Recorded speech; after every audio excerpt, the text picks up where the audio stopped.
The Cowboys are facing a real dilemma with Mazi Smith right now, and it's not looking great. When you think back to when the Cowboys picked him, there were high hopes. He was a first-round pick, and everyone expected him to develop into a cornerstone defensive tackle. But here we are, 3 years in, and things just haven't clicked. Reports from training camp are making it clear that his development is stalling, and honestly, this could be the beginning of the end of his time in Dallas. One of the biggest issues, position changes. Mazi has been shuffled around the defensive line, moving between different roles like the 1-tech and 3-tech positions. Now, I know that might sound a little technical, so let me break it down for you. Defensive tackles line up in spots we call tech positions, which are basically where they line up in relation to the offensive line. A 0-tech lines up right over the center, a 1-tech is on the inside shoulder of the center, and a 3-tech is more on the outside shoulder. Each position demands a different style of play and different physical traits. The Cowboys usually don't use a 0-tech, and Mazi has been bouncing between 1-tech and 3-tech, trying to find where he fits best. But that back and forth is exactly the problem.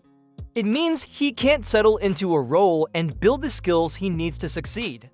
Every position requires a different approach: how you use your hands, your feet, how you read the offense, and switching constantly makes it tough to get better. This lack of continuity is hurting Mazi's growth, and that's tough to watch.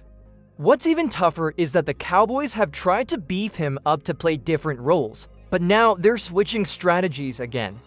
The indecision in how to use Mazi means he's stuck in limbo. He's not small and he has the potential, but without a clear position, it's hard for him to reach that potential. So the big question is, can Mazi Smith adapt and become the player the Cowboys hoped for, or is this the start of the end of his run in Dallas? I want to hear what you think. Do you still believe Mazi can turn it around, or is it time to move on?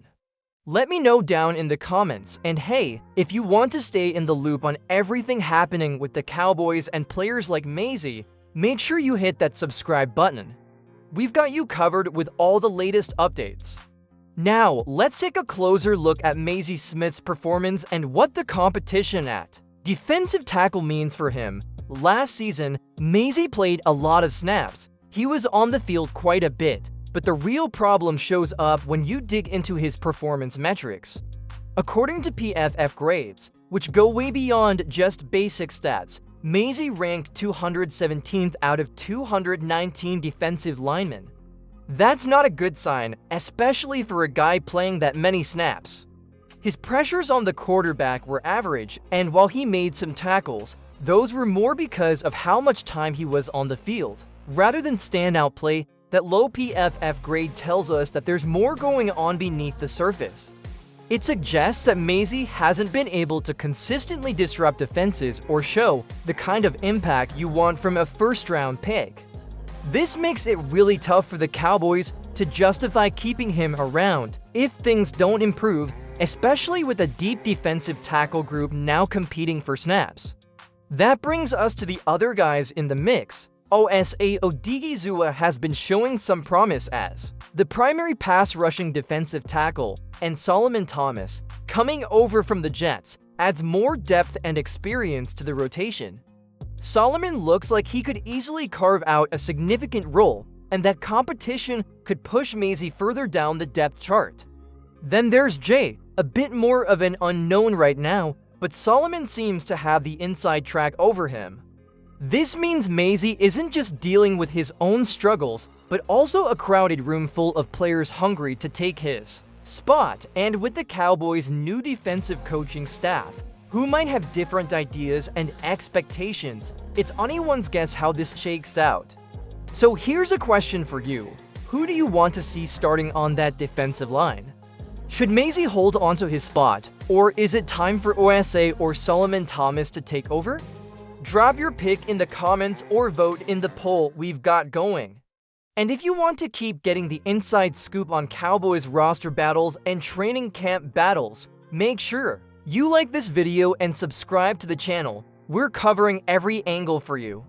Now, shifting gears to the offensive side of the ball, let's talk about Terrence Steele and the setback he's facing. Steele has been battling an injury, a high ankle sprain, and it couldn't have come at a worse time. The Cowboys are in the thick of training camp, and this is when Steele needs to be out there proving he's the right guy to lock down that starting right tackle spot, but because of the injury, he's missed valuable reps, which means he's had less chance to show what he can really do. The frustrating part is that Steele's stock isn't dropping because of poor play. No, it's because he's simply been sidelined. And with the Cowboys wanting to fill out that offensive line quickly and solidly, every missed day feels like a missed opportunity. The good news is that reports say he's back at practice now. No brace, just being cautious. So hopefully, he can stay healthy for the rest of camp and make his case, but there's another layer to this, the contract situation.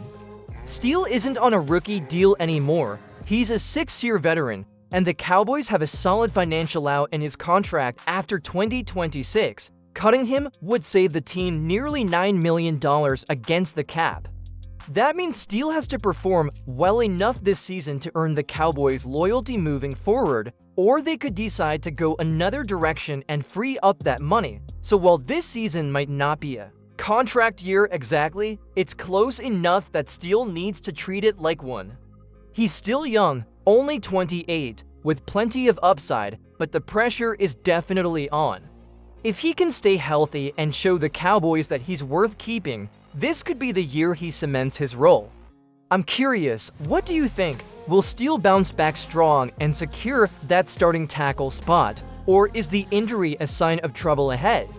Let me know with a simple yes or no in the comments. And don't forget, if you want updates on the Cowboys offense, injury news, and all the training camp drama, hit that subscribe button and join the team here at Cowboys News TV. Let's zoom out a little and look at the bigger picture surrounding the Cowboys roster and their salary cap situation. This isn't just about Mazi Smith or Terrence Steele individually. It's about how the front office balances talent, money, and the future of the team. Starting with Steele, the Cowboys have a clear financial incentive to use their contract flexibility. If they cut him after 2026, it would save nearly $8.7 million against the cap, a big chunk of change that could be redirected elsewhere. And with Micah Parsons' contract situation still up in the air and the recent signing of Jake Ferguson, the team needs to be smart about how they allocate their resources. Money spent on one player means less for another, and that's the constant juggling act the Cowboys face. On the defensive line, the influx of talent like Osa Odigizua and Solomon Thomas means there's more competition and potentially better options than Mazi Smith. So if Mazi can't step up and show that he fits into the team's new vision, it's easy to see why the Cowboys might move on. All of this adds up to tough decisions for the team. Do they stick with veterans like Steele and Mazi, hoping they turn things around? Or do they invest more in the young players who are pushing hard for those starting jobs? And how do they manage the salary cap while doing it? Here's a question for you. What's your take on the Cowboys' cap strategy? Should they keep veterans to maintain experience or prioritize youth and financial flexibility? I want to hear your thoughts, so drop a comment below. And if you want to stay updated on these roster moves and financial news, make sure to like this video and subscribe to Cowboys News TV. We'll keep you informed on all the moves that shape the team's future. Wrapping things up, the Cowboys are at a crossroads with some key players and decisions that could define their season and beyond. Mazi Smith's future hangs in the balance as he tries to find his place on the defensive line while competing with a deep group of talented teammates. His development has been rocky, and this season feels like a make-or-break moment for him. On the other side, Terrence Steele's injury has slowed his progress at a critical time, and with the contract situation looming, he's under pressure to prove he's worth the investment. These challenges highlight how crucial this season really is, not just for individual players, but for the team's overall success. The Cowboys have to balance injuries, performance, and tough financial decisions to build a roster that can compete at the highest level. There's a lot at stake, and the moves made now could ripple through the rest of the season and into the future. So, what do you think? Who's the biggest question mark for the Cowboys right now? Is it Mazie Smith, Terrence Steele, or someone else entirely? I want to hear your predictions and thoughts. Drop them in the comments below. And if you enjoyed this deep dive and want more insider info on the Cowboys, make sure you hit that like button, subscribe, and ring that notification bell. The more subscribers we get, the more we can bring you all the latest news and analysis. Thanks for tuning in to Cowboys News TV. Stay close, stay loud, and we'll catch you next time with all the updates you need to know about your Dallas.